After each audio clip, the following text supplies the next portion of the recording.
This happened to my dad when he was a little kid. I think it messed him up a bit emotionally, but he never admitted it. The story freaks me out just imagining it. So, I'm pretty sure my dad was 10 years old, and he was home alone for whatever reason. He was watching TV in the living room. It was the only TV in the house, and all of a sudden, the TV just shut off. So he got up and turned it back on. It was an old, crappy TV, so it wasn't weird at all. When he got back on his couch, it happened again. He got up once again and turned the TV back on, and again it turned off. He repeated this process a couple more times before he started to look for the remote. While looking for the remote, he walked over to check behind one of the couches and saw a man hiding in the corner, holding the TV remote. My dad described the man as having long, messy hair and a crazed look in his eyes. He gave my dad a smile, and my dad ran out the front door, screaming like a little girl. He went to his neighbors, who called the police. The man was still in the house when the police got there, so he was arrested. My dad told me that he still assumes the man was either homeless or crazy. Either way, this story is downright terrifying. My friend told me about something that happened to her when she was younger, about 8 or 9 years old. She was walking home from school and got her key out to let herself into the house. Her single mom worked and came home later on weekdays. As she reached up to put the key in the door, her mom opened it in a dressing gown, having left work sick. Instead of greeting her, she looked straight past my friend and immediately said, "Who are you?" My friend turned around, and a man in a long coat hurried back down the path and down the street. Being ill that day had possibly saved her daughter from something potentially horrible happening to her. Before I start this story, I want to note that Jacob's mother is a drug addict, and his father really didn't have much wrong with him outside of being with his mother. One night, when Jacob and his father were asleep, they heard a series of loud banging, scratching, and moving noises coming from the mother's room. Jacob's father jumped out of the bed, ran down the hall, and started slamming on the door. His mother opened it, yelling at him to quiet down and that he had woken her up. He asked her about the sounds, but she hadn't been awake to hear them. Jacob's dad would have assumed that she was on something again, but something was wrong. The window was open all the way, and the TV had been moved across the room, still plugged in, with the screen facing outside. Jacob's dad was reasonably scared. He shut the window, got into bed, locked the mother's room from the outside, and made her sleep in the living room. He stayed up most of the night. He woke up Jacob at dawn, while it was still dark out. Jacob went out to the kitchen, where his mother already was. A couple of minutes later, his dad walked in, wide-eyed. He pointed at Jacob and his mother, and held his finger to his lips. They both quieted down. They heard something shuffling around on the roof, going from edge to edge. Jacob's dad had a bat. They sat together in the room quietly. Minutes later, the sound went away. Jacob's grandmother was called, and she was asked if everybody could stay at her place for a while. She said yes, and told them she'd come pick them up. Jacob finished eating and went to sit on the couch. There was no TV in that room, so he sat in silence. He looked over at a door to an empty room in the hallway. The door was open. There was a finger wrapped around the side of it. Jacob screamed and pointed at it. His father grabbed him and ran out. Jacob's mother followed behind. They went to a gas station and sat out front until they saw Jacob's grandmother's truck. Jacob described how unnatural the finger looked. He said it reminded him a little bit of a foam finger in length and width. It was wrapped clear around the doorframe, with the door itself latched on the opposite side. They didn't go back to that house much after that. Once they had gotten everything out, they never went back again. Nothing was stolen, and the window in the empty room was open. I was 13 years old. I had the most isolated bedroom imaginable. Mixed that with a wild imagination, and I was often up late at night, scared and paranoid, unable to fall asleep. My bedroom was on a separate floor of the house, on the opposite side of my parents' room. They had no way of hearing what was going on. I was absolutely petrified. Needless to say, no sleep was had that night. I told my parents about it the next morning, and they told me it was probably just my imagination, but I was certain it was not. This story still gives me nightmares to this day. I was staying with one of my best friends in North Carolina, where I had a job interview. I was coming from New Jersey, and my friend Mike offered to let me crash at his place for a few days. He didn't necessarily live too close to the company. I was interviewing for about 2 hours away, but I also just wanted to see one of my good friends again. So, this happened after the second interview. I came back to Mike's place in a good mood, as I had been offered the job on the spot. We celebrated in the yard that night with a few friends and a few beers, or a lot of beers. We stayed up late and basically got shit-faced. People were coming and going all night. That's the kind of person Mike is. He didn't really keep track of who entered and left his house, so, at about 4 in the morning, after everyone had left, we called it a night. I struggled to make it up the stairs into the bathroom. I drained the snake and soaked my face with hot water, and it was at that moment that I thought I could see something in the corner of my eye. I turned to the half-open door and saw an eye poking in at me through the crack of the door. I let out a loud, holy underscore, and in my drunk and clumsy state, I fell to the floor. When I got back on my feet, the eye was gone. I stumbled out of the bathroom and called Mike's name. I heard him call out in response from downstairs in the kitchen. It couldn't have possibly been him. I didn't hear anyone go down the stairs, but I asked if he was up there anyway. Expectedly, he replied with a no.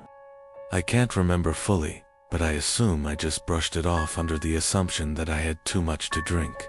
I made it to the guest bedroom and basically fell onto the bed, barely managing to throw the covers over myself. You know, when you're drunk, you fall asleep easier. That's an understatement.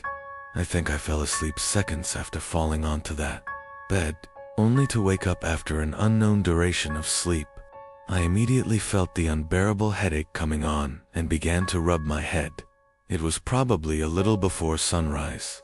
The room was a bit chilly. My foot was sticking out of the covers, hanging over the edge of the bed. And then it happened. I felt something extremely cold grab onto my foot and start stroking it. I then heard a raspy voice whisper the words, "Can you help me?" I sat up and screamed at the top of my lungs, before sprinting out of the bed and out of the room, meeting Mike at the top of the stairs. I called the police, and they arrived shortly. The intruder was actually a woman in her late 40s who clearly suffered from some kind of addiction. She admitted to simply walking right into Mike's house and hiding in a closet. The eye I saw was hers, peeking at me while I was in the bathroom. I always make sure to cover my feet with my sheets now. It was the dead of winter, and a couple of my buddies and I were on a skiing trip by South Lake Tahoe. We stayed in a big, luxurious log cabin for a few nights. On the third night, during a blizzard, I got up to get a glass of water late at night. As I crossed the cabin over to the kitchen, there was a frantic knock at the door. I was a bit spooked that somebody would be knocking this late. I thought maybe I should just ignore it and let them go away. But I realized they knew we were there, as my car was parked right outside. I also had the thought that maybe somebody was in trouble and needed to get out of the dangerous weather. I tiptoed over to the door and waited for another knock. It didn't take too long before the knocking came again, this time much louder and more frantic. "Who is it?" I asked. Nobody answered. I asked again, louder, but there was still no answer. After I asked this, there was no more knocking. I grew curious and eventually opened the door a crack, with the chain lock still on just in case. Nobody was outside. I undid the lock and opened the door completely. There were footprints in the snow, leading away from the cabin. For whatever stupid reason, maybe, I felt some kind of guilt and worry for a person in need. I slipped on my boots and jacket and stepped out into the storm to follow the footsteps. Before they were completely filled in, the footsteps led me to the edge of the property before completely stopping. The footprints completely ended. Not a sign of vehicle marks A struggle dash nothing. It was as if whoever made the tracks was standing still, right where I was. I felt disturbed and ran back into the cabin, slamming the door shut behind me. In my room, it was a seemingly ordinary night, with a bit of rain, but not a storm. I woke up and looked at my clock and saw that it was 2 o'clock in the morning. I got an uncomfortable feeling right away, but I didn't know why. I then saw, at the edge of my bed, there was a shadow of something roundish, just over the head of the edge of my bed. My heart started racing, until I realized it was just my hat. I sometimes hung my hat on one of the wooden poles at the edge of my bed, so I calmed myself down and fell back asleep. I woke up again around half an hour later, and was again startled by the sight of the shadow at the end of my bed. But after my brain started to fully wake up, I remembered it was just my hat. Again, this process happened one more time that night, probably another half hour later, and once again, I was startled by the sight of the shadow. I was getting thirsty, so I reached my hand down to the side of my bed, looking for my water bottle, but I instead found something else, my hat, and at that instant, I felt my heart drop into my stomach, as I almost fell out of my bed trying to turn the lamp on. The light revealed the face of a man peering over the edge of my bed, staring right into my eyes. I let out the highest-pitched scream a boy could possibly produce, and ran straight past the man and down the stairs of my room. I felt the man try to grab me, but I managed to open the door and run to my parents' room to get my dad. My dad got the bat from under his bed and rushed to my room, but he was too late. When we got back to my room, the window was wide open. Apparently, the man had jumped out onto the patio roof outside my window. When I was a kid, I had a huge group of friends that all happened to be on my block. On weekend nights, we would always play manhunt, aka hide and seek, for older people. It worked out great because, since we were all neighbors, we used all the front and backyards, and even the woods behind our houses. We had a rule, though, that we couldn't go out more than a backyard's length into the woods. I always used the same hiding spot, and nobody ever found me. I always hid behind an old rusty barrel that had been thrown into the woods years ago. On this particular night, there were only 6 of us playing. My friends Joe and Raj were on my team. We quickly dispersed, since we were the first to hide. I ran to my usual hiding spot through my backyard, into the woods, behind the barrel. Usually, I would see the flashlights of the other team shining through the backyards into the woods, but it was unusually quiet this time. And then I finally heard footsteps nearby. I didn't see a flashlight, so I assumed it was one of my teammates. I whispered Joe and Raj's names, but then whoever it was started charging at me full-on sprinting. I immediately shot up and ran out of the woods to find a new hiding spot in my backyard, but nobody ever came out of the woods. I heard all my friends calling my name from out front, including Joe and Raj, so I assumed something was wrong and went up front. I saw Joe's parents talking with my parents, with all my friends surrounding them. My parents seemed a bit relieved to see me, so I was naturally really confused. They told me that a police officer had just passed by and warned them about a serial rapist spotted in the area, and that all the kids should stay indoors. I explained what happened to me in the woods, and my parents started freaking out, making 100% sure that I wasn't lying. They called the police. I really don't know if he was ever caught, but I really hope he was. I try not to think about what would have happened to me had whoever that was caught me. When I was maybe 12 or 13, my mom, my stepdad, and our 2 dogs went to the beach for a weekend. We rented an apartment all the way at the back of the shore. The apartment had nothing surreal to it at first sight. We unpacked everything and went out for dinner. Afterward, we came back, and at the time, it was maybe 9 p.m. We watched some TV for an hour or so. My mom, stepdad, and the 2 dogs slept on a bed you could make from the couch. They gave me the bedroom with a king-sized bed. I went to bed and used my computer for a while to play some games that I had pre-installed. since I knew that there would be no internet connection there. I stayed up playing games pretty late. At night. I decided it was time to get some shut-eye and go to sleep. Maybe after 5 minutes of laying in my bed, complete silence filled the room. But then, all of a sudden, I heard this extremely loud sigh. I knew it wasn't my parents or the dogs, considering the door to the living room was closed. I bolted straight out of that room and went to sleep in the bedroom opposite the master bedroom. My heart was pounding so fast, making sure to lock it before I could even gather my thoughts. The frantic knocking at the door resumed. My heart started pounding, and I started to scream for my friends. One by one, they all rushed down to see what was wrong. When we opened the door, there was nobody there. The footprints were already filled.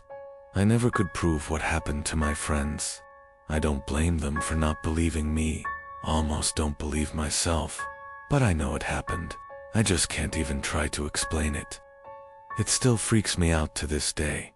My friend and I were going to a party a few hours out of town, so we decided to stay at her family's holiday house, about an hour south of the party. We arrived around mid-afternoon, and it was winter in a holiday town, so the area was completely empty, no other cars on the street. When we left for the party, I spent a moment deciding whether to pull the gate all the way closed. I'd had some trouble opening it earlier when we arrived, and if we were getting home late at night, I didn't want to be stuck outside. I ended up deciding to shut it for security. The party was great. We got back to the house around 12:30, and the gate was open. I immediately felt on edge because not only did I know that I had locked it, but I knew it couldn't just blow open in the wind. But I didn't want to make a big deal, so I was vague when my friend asked me if I'd shut it. We went inside and decided to make a snack. I was wandering through the house when suddenly my friend raced from the kitchen into the hallway and virtually tackled me to the ground. She was convinced she'd heard someone walking around outside. We tried to calm ourselves down, but we had no cell reception, and there was no one else around. Over the next half hour or so, as we sat in the hallway paralyzed with fear, we heard footsteps outside and the back door being jimmied. We decided we had to leave. So we gathered everything up and got ready to make a break for the car. Just as we were at the front door, ready to leave, there was a huge bang in the backyard, and suddenly, what sounded like hundreds of birds started screaming. We ran to the car, started it with all our stuff still on our laps. We hadn't even bothered to put anything in the back seat. As we reversed out of the driveway, we saw somebody running up the side of the house toward us. We sped the entire way home and didn't sleep at all that night. When I was 10 and my youngest brother Ben was only 1, there was this one weekend when my parents were painting our bedrooms, so we had to sleep in the basement. There was a pull-out couch down there that turned into a bed, and Ben had an extra crib. I was only 10, so sleeping in a dark basement was very uncomfortable. Somehow, having Ben down there made me feel a bit safer, though he would wake me up in the middle of the night crying, and for some reason, tending to him made sleeping down there a little less scary.